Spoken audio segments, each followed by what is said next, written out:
Vamos ler então, Números 13, versículo 30. Diz assim a palavra do Senhor: Então Caleb fez calar o povo perante Moisés e disse: Eia, ou vamos, subamos e possuamos a terra, porque certamente prevaleceremos contra ela. Amém, queridos? Por favor, deixe a sua Bíblia aberta, feche os seus olhos, curve a sua cabeça. Eu quero orar por você. Espírito Santo querido, muito obrigado, Senhor, por esse culto, que nós estamos aqui, que nós podemos cultuar o Teu nome, que nós podemos cantar para o Senhor, cantar Tuas maravilhas, orar ao Senhor, congregar com os irmãos. Obrigado, Senhor, esse momento é tão especial. E nós clamamos agora, Senhor, para que o Senhor venha falar no nosso coração, o Senhor venha ministrar a Tua palavra, o Senhor venha nos contar os segredos do Senhor, para que nós possamos conquistar tudo aquilo que o Senhor tem para nós. Senhor, nos esconda debaixo da sombra das Tuas asas, cerca, Senhor, esse lugar. Ó Deus, guarda o coração de cada um desses preciosos irmãos, para que, Senhor, nenhuma dessas sementes sejam roubadas pelo nosso inimigo. É no nome de Jesus que nós oramos e já te agradecemos. Amém e amém. Amém. O nosso tema nessa noite: o que te impede? E aí eu queria que você perguntasse para a pessoa que está aí pertinho de você, não é? Pergunta para ela: o que te impede? Amém, queridos? Então, irmãos, desde o comecinho da semana, essa palavra foi crescendo dentro de mim, né? Compartilhei com a Meila, ela foi crescendo, porque tinha uma pergunta no meu coração: por quê? Por que não é que aquela primeira geração não conquistou a promessa que Deus tinha para eles? E por que a segunda geração conquistou? Eu queria saber os detalhes, não é? Então, eu creio que o Espírito Santo colocou no meu coração a resposta para eu compartilhar com vocês hoje à noite. É muito importante a resposta. Amém, queridos? Então, irmãos, nós sabemos que a saída do Egito, de Canaã, e eles foram pelo deserto, né? Eles saíram do Egito, e quando eles saíram do Egito, isso simboliza a minha e a sua salvação. Quem está comigo aqui? Amém? Nós fomos salvos. Então, quando eles foram salvos, eles saíram do Egito, ali daquela escravidão. Então eles caminharam pelo deserto, e foi um tempo que Deus estava tirando o Egito de dentro deles, né? O mundo de dentro deles. Eles tinham que passar por todo aquele deserto. Então a promessa era de uma terra prometida, uma terra que mana leite e mel, não é? A terra da promessa. E aí, irmãos, bem aí, uma geração toda fracassou, e eles não entraram. E deixa eu te falar uma coisa importante aqui. Irmãos, é bem aqui que a gente se identifica, porque a Bíblia diz que também nós temos uma promessa, sabia? Nós temos a promessa da terra prometida, porque Jesus veio para que nós tivéssemos vida e vida abundante. Todos nós. Então, Canaã representa para nós essa vida abundante. E eu tenho visto, como pastor, e conversando com pessoas, não é? Eu tenho visto muitos crentes que, apesar de terem sido salvos, saíram do Egito, não é? Caminharam e estão passando por todo esse processo no deserto. Mas, irmãos, eu não sei vocês, mas eu tenho conhecido alguns crentes que não têm entrado no melhor de Deus. E quando eu falo melhor de Deus, eu não estou falando necessariamente de prosperidade financeira. Eu estou falando do melhor de Deus para a família, do melhor de Deus para a vida profissional, sabe? A pessoa se encontrar, descobrir a sua identidade, a sua missão como ser humano, sabe, irmãos? A pessoa, enfim, ser feliz. Isso que é encontrar Canaã, é isso que é encontrar o melhor de Deus para a nossa vida. Então, eu estava com isso no meu coração. Por quê, Senhor? Por que alguns crentes tão sinceros, que foram realmente salvos, foram salvos, e a gente vai encontrar eles no céu? Quem está me entendendo? Irmãos, Canaã não é o céu. Canaã não representa o céu na Bíblia. Então esses crentes sinceros, que saíram do mundo, saíram do Egito, e a gente vê todo aquele processo na vida deles de transformação da alma deles, joia, mas não entram, não é? São pessoas tristes, são pessoas incompletas, que não desfrutam do melhor de Deus, da abundância de Deus para a sua vida. E eu estava orando sobre isso, não é? E aí, irmãos, eu vi coisas aqui nessas duas gerações que eu queria compartilhar com vocês, porque a gente pode se identificar com essas duas gerações, não é?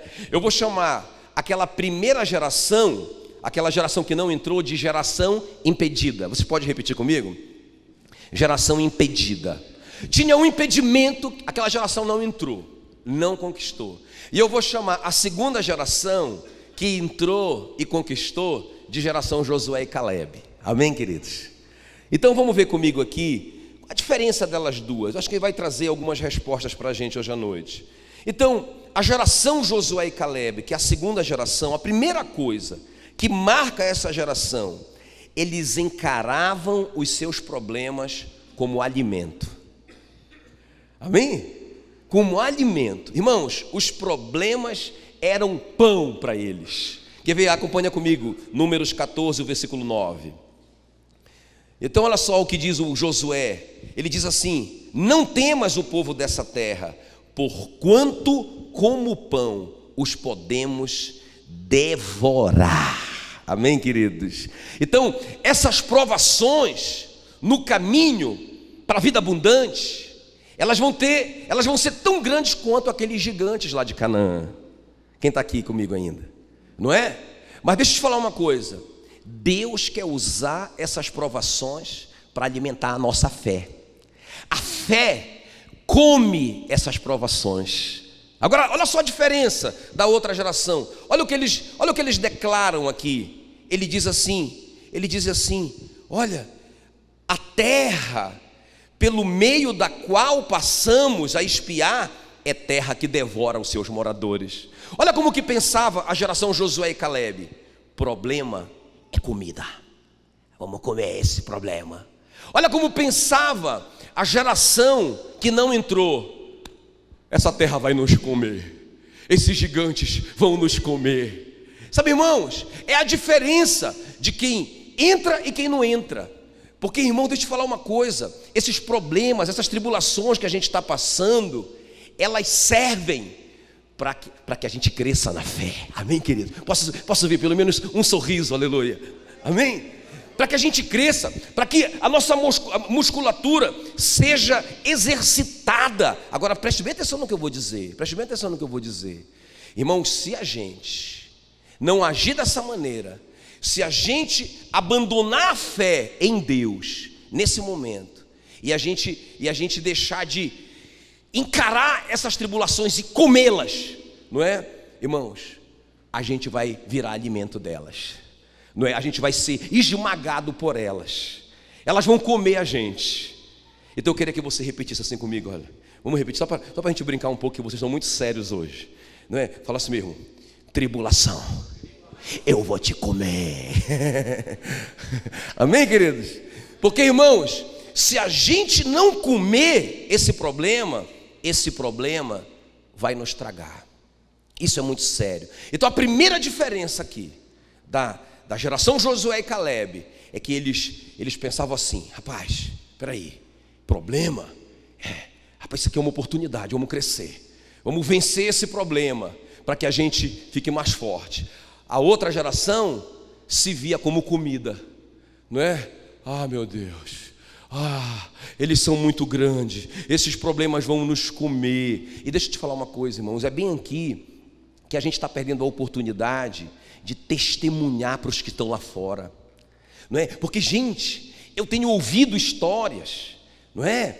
Eu vejo pessoas dentro da igreja agindo como se fosse de fora da igreja. Eu vejo pessoas que entregaram a sua vida a Jesus Cristo, mas vivem como se não tivesse feito. Então os lá de fora olham para essas pessoas e dizem: puxa, essa pessoa é tão negativa, tão pessimista. Está dentro da igreja. Não é? E alguns lá fora estão acreditando mais nos que estão dentro. Irmão, tem alguma coisa errada, trocada. Não pode ser assim, irmãos, porque, deixa eu te falar uma coisa, esses problemas que a gente está passando, eles estão treinando a gente, estão fortalecendo a gente. Para quê? para que a gente fortaleça outros. Olha o que o apóstolo Paulo diz em 2 Coríntios 1:4. Ele nos conforta em toda a nossa tribulação, para podermos consolar os que estiverem em qualquer angústia, com a consolação com que nós mesmos somos contemplados por Deus. Amém, queridos? Então veja bem, eu estou passando por um momento difícil, mas eu sou da geração Josué e Caleb. Quantos são da geração Josué e Caleb? Então, eu vou olhar essa situação que eu estou passando como um pão, não é? E aí o Josué e Caleb diz: nós podemos devorá-los, como pão podemos devorá-los. Eu vou enfrentar, eu vou encarar, eu vou passar por cima disso, eu vou comer esse negócio, eu vou ficar forte. E sabe por quê? Porque lá na frente eu vou poder ajudar alguém. Amém, queridos? Irmãos, o apóstolo Paulo diz assim: olha, tende por motivo o passardes por provações, sabendo que a aprovação produzirá em vocês perseverança, e a perseverança produzirá experiência, e a experiência, esperança. Sabe de uma coisa que eu tenho aprendido? Às vezes eu passo por uma situação difícil, não é? Está enfrentando uma situação difícil na vida pessoal, ou no ministério, em alguma área da nossa vida. Irmãos, eu já sei que aquela provação, que aquela dificuldade é pão. Eu já sei. Não quer dizer que eu fico tranquilão. Não, irmãos, eu sofro quando eu estou passando por tribulação e provação. Eu sofro, mas eu tenho essa convicção: isso é pão, isso vai me fazer crescer, isso vai. Mas sabe o que eu tenho aprendido? Quando passa, e vai passar sempre, vai passar, porque tudo vai passar. Só o que não vai passar é a palavra do Senhor, não é? Então vai passar. Aí quando passa, é incrível, gente, incrível. Deixa eu testemunhar para você. Incrível. Passa alguns dias, algumas semanas, talvez alguns meses, não é? Alguém vem comigo e está passando pelo problema que eu enfrentei e passei. Aí eu posso dizer para aquela pessoa: irmão, isso é pão. Aleluia. E claro que eu vou dizer para ele, claro que eu vou motivá-lo, não é? Mas agora eu vou motivá-lo com um coração que passou. Eu fui consolado pelo Senhor, e agora com a consolação que Ele me consolou, eu vou poder consolar outras pessoas. Aleluia. Sabe, irmãos, aí eu posso dar um testemunho. Eu posso dar um testemunho de vida. Aquelas pessoas que estão lá fora da igreja, aquelas pessoas que ainda não conhecem o Senhor, elas estão vendo eu passar por uma dificuldade. Irmão, está todo mundo vendo. Está todo mundo vendo você passar pela dificuldade. Está todo mundo vendo. Você está na vitrine. Agora, a questão é: como que você vai reagir? Não é? Você vai virar pão para essa tribulação, ou você vai devorar esse problema? Aleluia. É uma escolha, é uma decisão. Amém, queridos? Então a primeira característica dessa geração Josué e Caleb: nós podemos, como pão, podemos devorá-los. Aleluia. Eu estava pensando hoje de manhã nos amigos do Daniel, não é? Porque, irmãos, quando eles entram ali naquela tribulação que é a fornalha, não é? Pensa, um negócio apertado. Eles estão apertados ali, comprimidos ali, e tem uma fornalha, e vão ser queimados. Eles podiam recuar, eles podiam desistir, eles podiam dizer: não, tudo bem, seu Nabucodonosor, tudo bem, a gente vai se prostrar diante do Senhor. Eles ficaram firmes. Ele disse: olha, rei, com todo respeito, eles falaram: olha, majestade, se o Senhor quiser nos livrar na fornalha, Ele nos livrará. Mas se Ele não nos livrar, fique o Senhor sabendo que nós não vamos nos curvar diante de uma estátua. Irmãos, eles escolheram a pressão. Geração Josué e Caleb, aleluia. Irmãos, eles escolheram a pressão, e eles foram para a pressão. E quando eles entraram ali, naquele lugar apertado, muito mais quente do que Palmas, nem tem comparação. E quando eles entraram ali, meu irmão, sabe o que aconteceu? Eu digo que eles cresceram. Eu digo que quando eles comeram aquela tribulação, aquele pão, eles cresceram, porque 3 viraram 4, aleluia, glória a Deus, não é? O Nabucodonosor olhou e disse: peraí, nós colocamos 3 homens lá dentro, como que eu estou vendo agora 4? E tem um que parece um anjo. Irmãos, quando a gente fica firme, quando a gente não desiste, quando a gente trata a tribulação como pão, quando a gente não fica igual aquela geração, quando a gente enfrenta o negócio, eu creio que a gente cresce, a gente expande. Aí o Senhor sai no nosso meio e nos envolve, aleluia. Eu creio que o Senhor estava ali, irmão, com os 3, e falou assim: pode ficar tranquilo, não vai, se passares pelo fogo, não te queimarás. Pode ficar tranquilo, deixa comigo aqui, fica aqui. E eles ficaram juntinhos. Sabe o que vai acontecer? Se a gente não desistir, se a gente não afrouxar, se a gente encarar essa provação, irmãos, a gente vai ficar bem juntinho do Senhor, aleluia, bem coladinho nele. Ele vai ficar agarradinho em nós e vai dizer: pode ficar tranquilo, filho, vai dar tudo certo, aleluia, aleluia, aleluia, aleluia.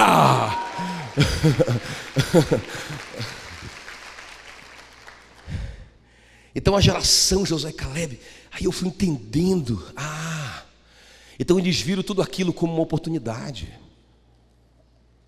para crescer. Diga assim, bem forte: eu não estou passando por uma dificuldade, eu estou passando por um treinamento, aleluia. E eu vou até o fim, eu não vou desistir, eu vou expandir, eu vou crescer. Glória a Deus, glória a Deus. Muito bem, queridos. Agora, preste bem atenção. A segunda coisa que eu vi, lendo essas duas histórias, não é? Da geração impedida e da geração Josué e Caleb. A segunda coisa é que a geração Josué e Caleb, escuta isso aqui, ó. Escuta isso aqui, irmãos. Hoje de manhã foi assim, um dia, foi tão especial o que Deus fez aqui de manhã. Eu estou querendo que Ele vai fazer mais hoje à noite, aleluia. Se prepare, eu estou querendo, meu alvo é encher você dessa fé em Deus, para que daqui a pouquinho você venha cheio dessa fé, e o Senhor faça maravilhas no nosso meio hoje à noite. Mas escuta bem, a segunda geração, ela estava comprometida, empenhada em agradar a Deus. Olha o que o Josué, não é, diz de novo, né? O Caleb diz lá nesse mesmo texto de Números 14:8. Olha só o que o Caleb diz: se o Senhor se agradar de nós, então nos fará entrar nesta terra e nos dará, terra que mana leite e mel. Então olha só, gente, a cabeça do Caleb, não é? Olha a cabeça do Caleb. Rapaz, o segredo, pessoal, porque eles chegam lá com aquele relatório, né? Com aquele como é que se diz? Com aquele, como é que chama? Que eles chegaram ali com o relatório, né?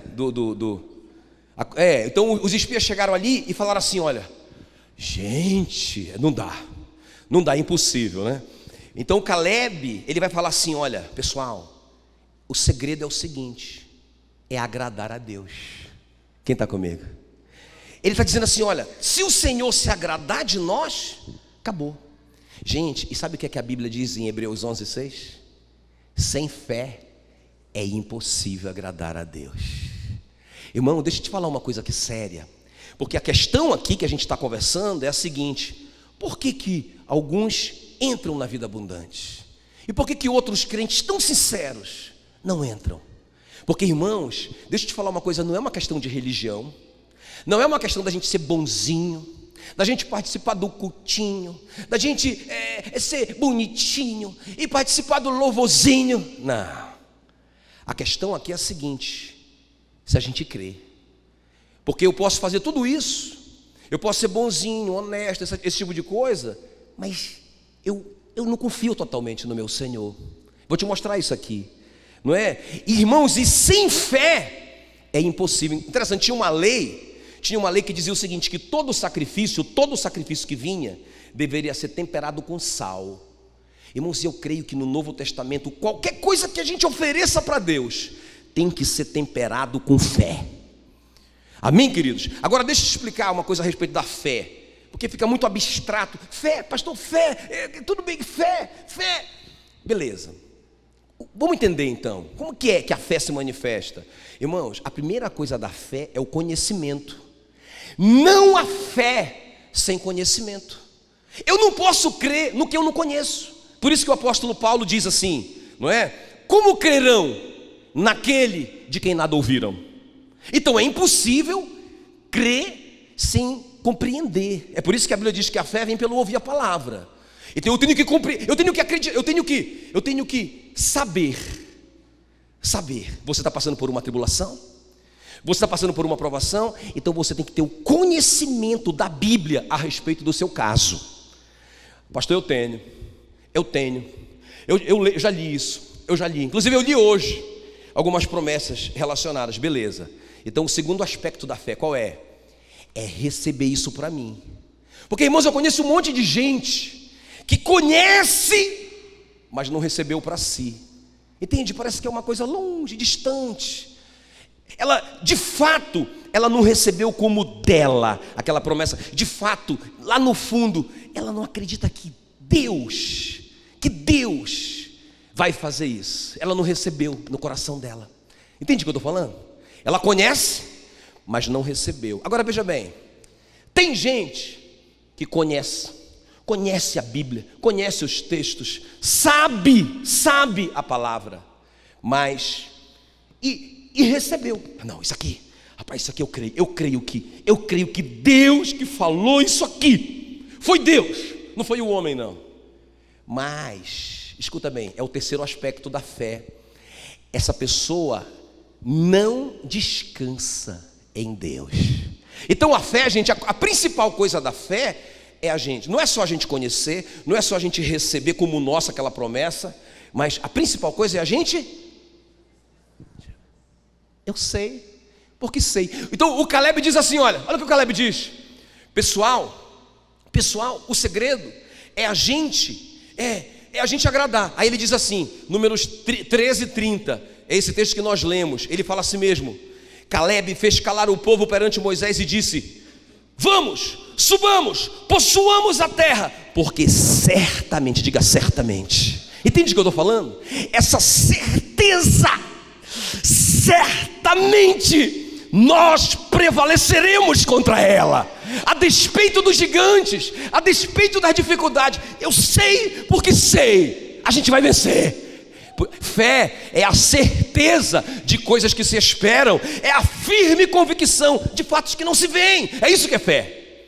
Então, irmão, eu gosto de ilustrar assim, conhecimento, aceitação e descanso. Imagina se você está lá num prédio de 4 andares, não é 4 andares já está bom, aí incêndio no prédio, e você está lá em cima, meu Deus, não tem jeito, aí tem um cara lá embaixo, fortão, musculosão assim, poderoso, musculosão, não é?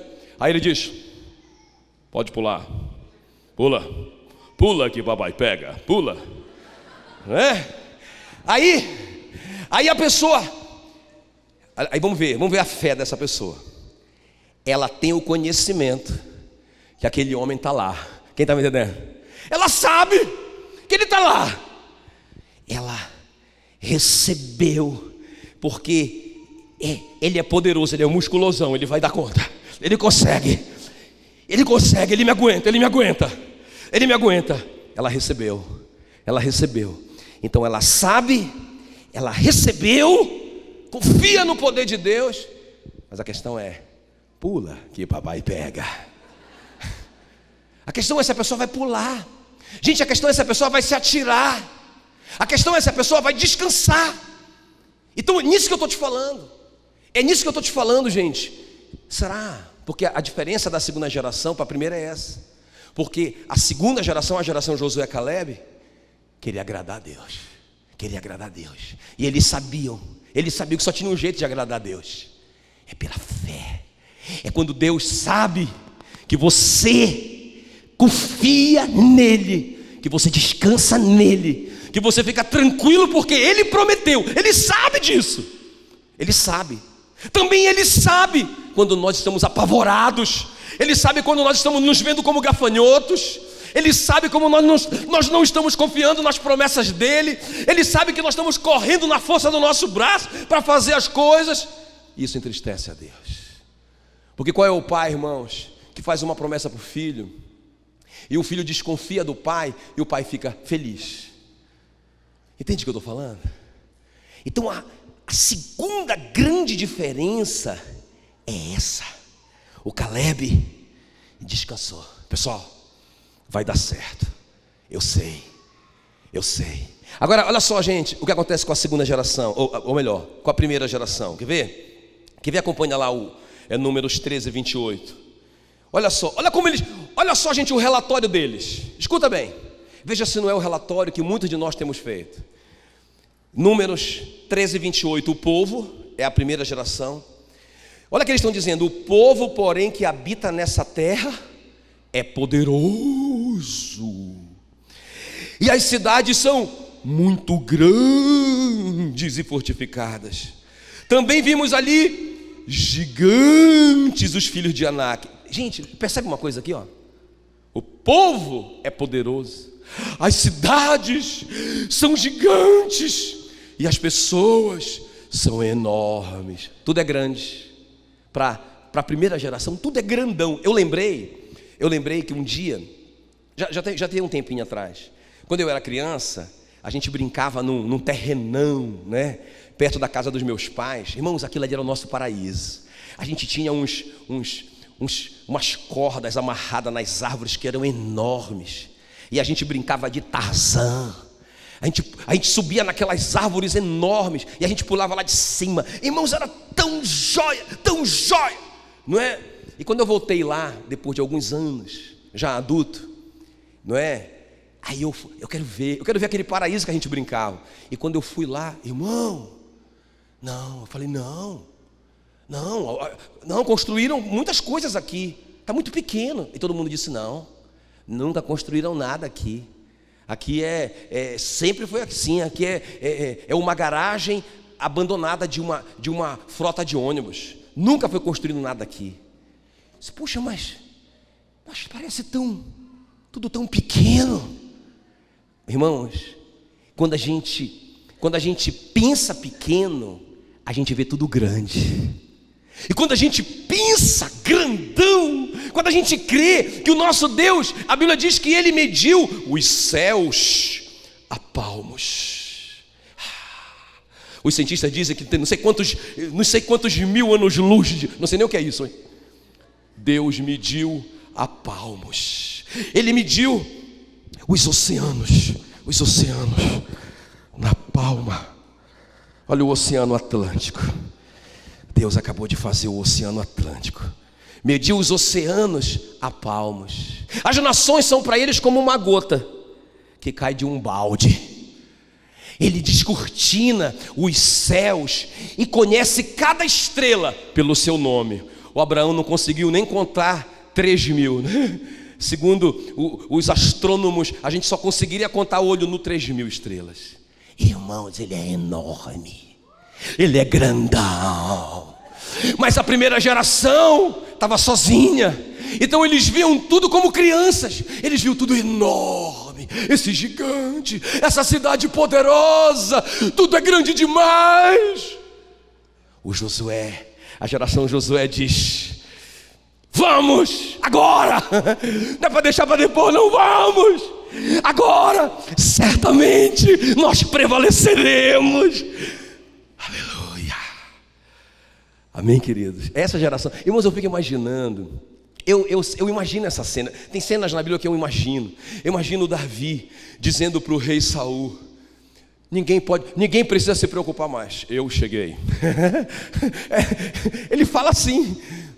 O Saul diz: você não passa de um garoto, ele é um guerreiro experiente. Ele diz: eu me garanto, deixa que eu resolva essa parada. Irmão, eu creio que naquela hora Deus se ajeitou no trono para dar uma olhada nesse garoto, na ousadia desse garoto que confia nele, e diz para o gigante: você vem contra mim com todos esses armamentos, eu vou contra você com o Deus grandão que eu tenho. Aleluia. Amém, querido? Irmão, não tinha outra. Deus ia se envolver nesse negócio. Foi Ele que deu uma pedrada na cabeça do gigante. O Davi até hoje pensa que foi ele.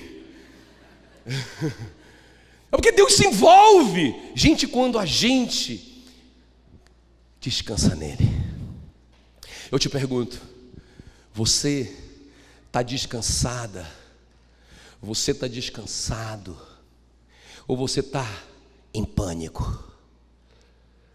Você está comendo os seus problemas como pão para a sua fé? Ou você está sendo comido por eles, estraçalhado, esmagado por eles? Irmãos, nós temos que fazer uma decisão hoje, porque senão nós vamos fazer parte daquele monte de crentes salvos, sinceros, que atravessam um deserto enorme, são tratados por Deus, mas nunca experimentam do melhor de Deus para a sua vida. Em terceiro lugar, o que essa geração Josué e Caleb tinha, gente, que a outra não tinha? Vamos lá. Terceiro lugar. Isso aqui é tão importante. Tão importante. Essa geração, a segunda geração, a geração Josué e Caleb, diferente da geração impedida, não esquecia os feitos do Senhor. Amém, queridos? Olha só o que diz aí em Números 14, 11. Disse o Senhor a Moisés: até quando me provocará este povo? E até quando não crerá em mim, a despeito de todos os sinais que eu fiz no meio dele? Gente, que coisa! Vocês conseguiram ouvir o que eu li? Deus que fala isso para Moisés, não é? Moisés, até quando esse povo não vai crer em mim? Até quando esse povo vai me provocar? A despeito de todos os sinais que eu fiz no meio dele. Gente, e se eu perguntar aqui hoje à noite, quantos de vocês já experimentaram pelo menos um pequeno milagre? Vocês pediram algo de Deus e vocês sabem porque sabem que foi Deus que te deu. Quantos de vocês já experimentaram um pequeno milagre de Deus? Deixa eu ver aqui. Irmãos, deixa eu te falar uma coisa. Nós nunca podemos esquecer dos feitos de Deus na nossa vida. Esse é o terceiro segredo. A geração Josué e Caleb, interessante, eles ficavam falando dos feitos de Deus, ficavam falando. Se você for ler lá em Josué, no capítulo 2, você vai ver que a Raabe diz para os espias assim: olha, nós temos ouvido o que o Senhor fez no meio de vocês, como que Ele secou as águas do Mar Vermelho diante de vocês, como que Ele venceu os inimigos, Seom e Og, que estavam além do rio Jordão. Gente, por que eles sabiam? Por que eles sabiam dessas coisas que aconteciam no meio da segunda geração? Porque eu creio que a segunda geração ficava falando, ficava lembrando, ficava testemunhando, ficava contando. Irmãos, eu estou cansado de falar assim para as pessoas: olha, rapaz, você tem que contar esse testemunho. O que Deus fez na sua vida é muito grandão. Não, pastor, não posso falar. Eu não posso falar, porque isso, porque aquilo outro, não posso. Mas, irmãos, o diabo está anunciando para todo mundo ouvir as pequenas derrotas que ele causa no meio do povo de Deus. E aí todo mundo só está ouvindo derrota. Mas, irmãos, os testemunhos que nós deveríamos falar estão guardados dentro de nós. E nós não ficamos lembrando dessas coisas. Olha o que diz o escritor de Hebreus 3:9. Olha o que ele diz dessa primeira geração: os vossos pais me tentaram, pondo-me à prova, viram as minhas obras. Eles viram as minhas obras por 40 anos. Por isso me indignei. Por quê? Porque eles viram as minhas obras, mas não conheceram os meus caminhos. Irmãos, pessoas que estão vendo os milagres de Deus, mas esquecem. E quando a gente esquece o milagre na nossa vida, a gente sai do caminho. Porque quando vier a próxima tribulação, a gente esqueceu.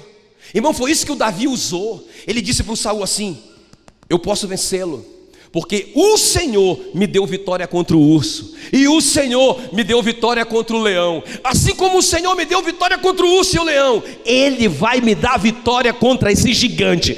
O Davi não esquecia. Amém, queridos? Irmãos, nós não podemos esquecer, esse é o segredo. Não é? Eu estava lembrando junto com a Meila, aliás, um episódio que nós vivemos juntos.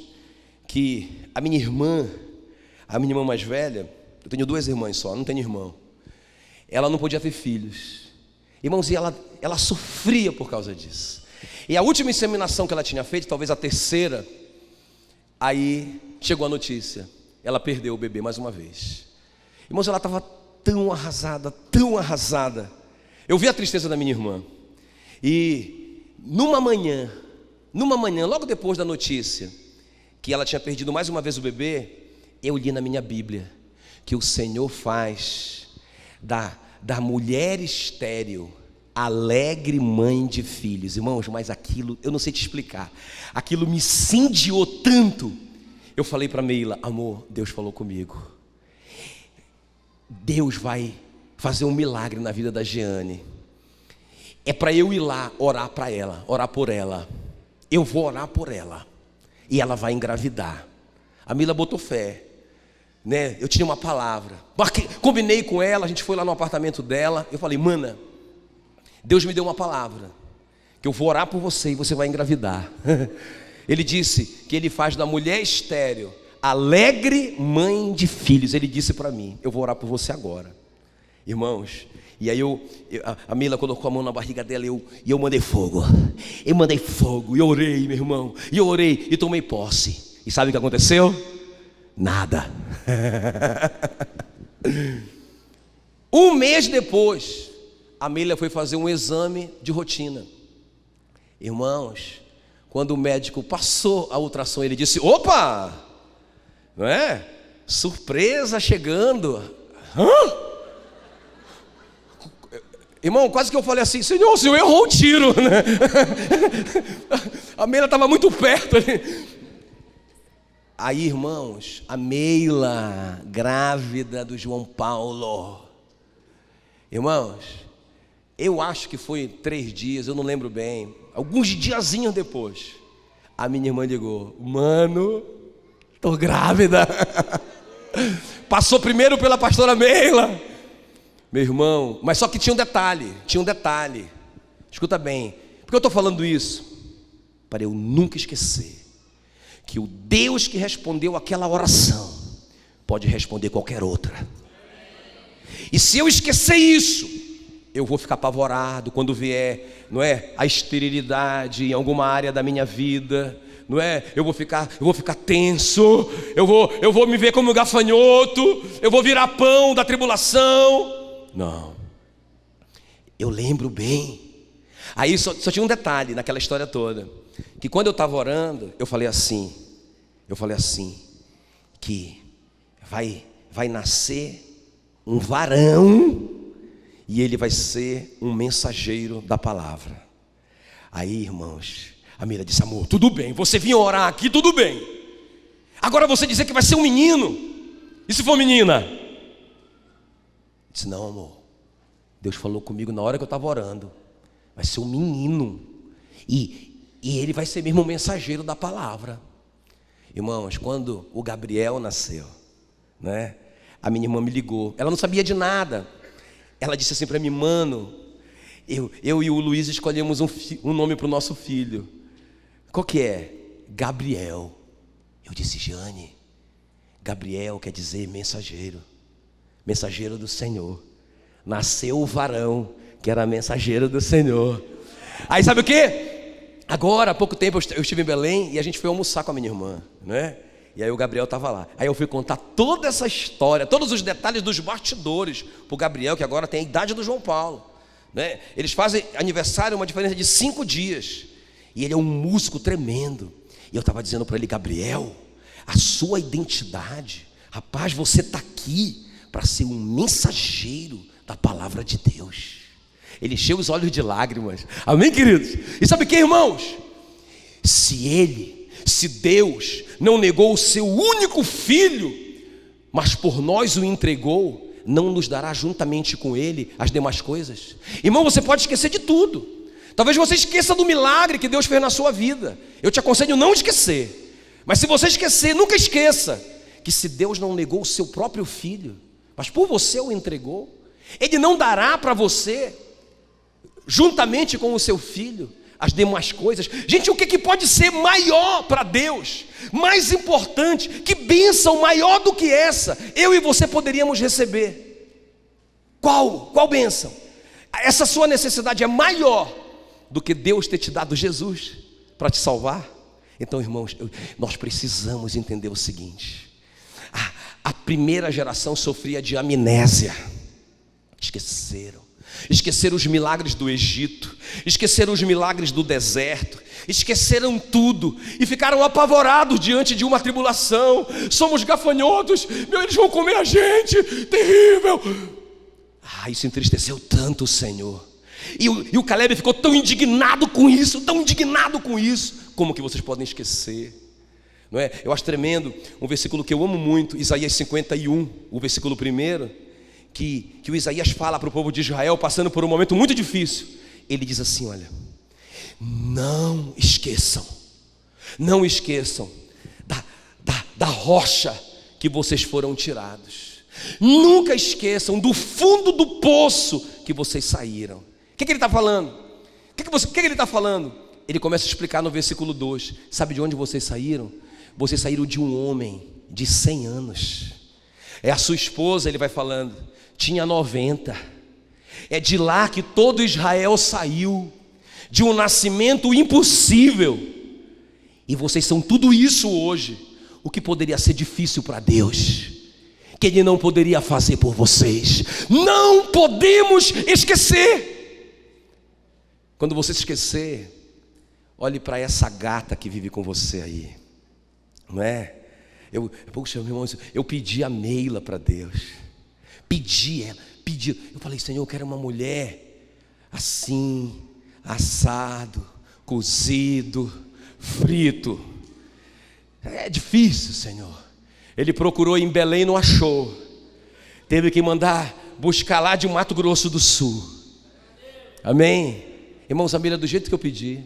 Não posso falar os detalhes, né, para vocês, mas é do jeito que eu pedi. Do jeito que eu pedi. Então, irmãos, eu nunca posso esquecer, a Meila é um milagre na minha vida. Amém, queridos? A Meila é um milagre, não é? O que poderia ser? Gente, pensa, eu sou um milagre. A minha conversão é um milagre.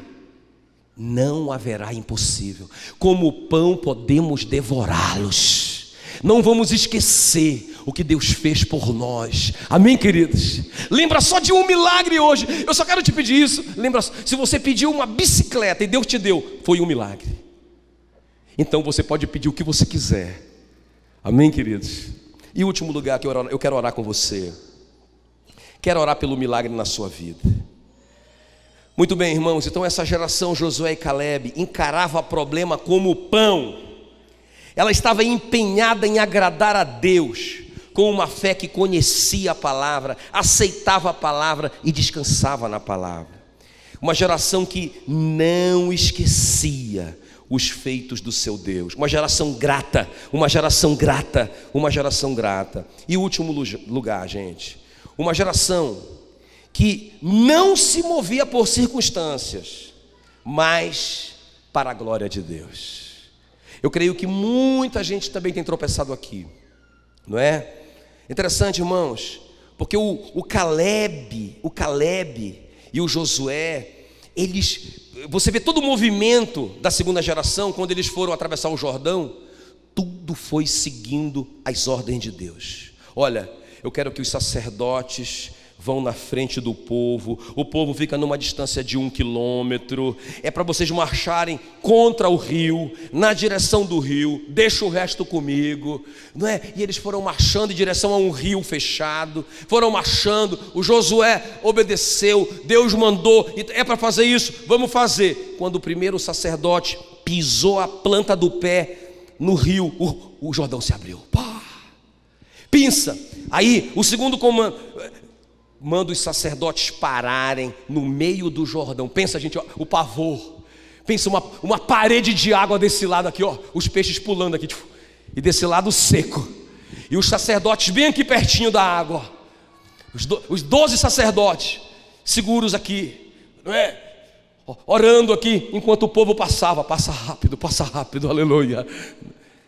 Irmãos, eles só se moveram, escuta, de acordo com as ordens de Deus. Agora veja bem, olha como que é essa primeira geração. Não fizeram nada do que Deus mandou, nada, não é? E não entraram. Aí veio o veredito de Deus e falou para Moisés: Moisés, é o seguinte, esse povo, olha, eu não dou conta não. Eu vou fazer igual na arca de Noé, vou acabar com esse povo agora e vou fazer de você uma nação, não é? Você vai ser uma nação, vou recomeçar tudo de novo em você, no Caleb e no Josué. E aí o Moisés se prostrou com o rosto em terra e disse: Senhor, não faça isso com o teu povo, não é? Tenha misericórdia do teu povo, não mata o teu povo. E Deus disse assim: então beleza, eu não vou matar, mas tem uma coisa, por cada dia de incredulidade, eles vão ter 1 ano de deserto. Como eles passaram 40 dias lá, só vendo miséria, só somando impossibilidades, não confiaram em mim, então eles vão passar 40 anos peregrinando no deserto. Tem mais uma coisa, depois que passar desses 40 anos, não vai sobrar nenhum deles, todos vão morrer. Nessa hora, aqueles 10 espias já caíram duro lá, já morreram, na hora. Só ficaram Josué e Caleb em pé, os 10 caíram no chão e morreram. Irmãos, quando o povo viu isso, viu os 10 caírem, e viram o veredito de Deus sobre a vida, o que eles fizeram? Pessoal, vamos lá, vamos encarar, vamos lá, vamos conquistar Canaã, vamos agora. O Moisés disse: não é para ir agora, não, o Senhor não é com vocês, a arca da aliança não pode sair daqui agora, não, vamos lá, vamos sem a arca da aliança e tudo, vamos conquistar a terra. Eles não foram mais por uma palavra, eles não foram mais por obediência, eles foram agora por uma circunstância, eles estavam com medo. O que aconteceu com eles? Irmãos, os cananeus colocaram eles para correr, mataram um monte de gente, eles foram derrotados lá em Ormã, porque era uma geração que se movia por circunstâncias e não para a glória de Deus. Peraí, pastor, como é que é se mover para a glória de Deus? Deixa eu te explicar isso para a gente terminar. Irmãos, lá no deserto, quando eles montavam o tabernáculo, a Bíblia diz que saía a glória de Deus, saía de entre os querubins numa fumaça meio azulada. Então era essa fumaça que eles viam no deserto. Quando essa fumaça se levantava em cima da tenda da congregação, eles se levantavam para marchar. Quando a fumaça, que era a glória Shekinah de Deus, se movia, eles seguiam a glória. À noite eles não teriam condição de ver uma nuvem, então eles viam uma coluna de fogo, a nuvem brilhava. Mas, resumo da ópera, não é? Irmãos, eles se moviam pela glória de Deus. Qual que é o desafio para nós? O que nós temos que fazer, gente? Qual é que é a decisão que nós temos que tomar, pastor? Como que nós temos que nos mover da terra? Para a glória de Deus. Irmãos, aonde tiver a glória de Deus, lá estará a vontade de Deus. O que você está fazendo vai glorificar o seu Deus? Ou o que você está fazendo vai envergonhar a Deus? Entende o que eu estou falando? Não, pastor, o que eu estou fazendo é para mim, é para o meu sucesso pessoal e só para mim. Irmãos, isso não vai dar certo. Isso é uma circunstância. Você vai fracassar, você não vai entrar. Mas se o que você está fazendo vai glorificar a Deus, pode ir, pode ir. Você é a geração Josué e Caleb. Amém, queridos? Agora olha aqui para mim. Eu quero só terminar fazendo 2 perguntas, ok? 2 perguntas. A qual dessas gerações eu pertenço? A geração impedida ou a geração Josué e Caleb? Ok? Então, só para lembrar, os meus problemas são alimento ou eu sou o alimento dos meus problemas? Segundo lugar, eu agrado a Deus com uma fé que conhece, aceita e confia, ou eu me vejo como um gafanhoto diante desses problemas?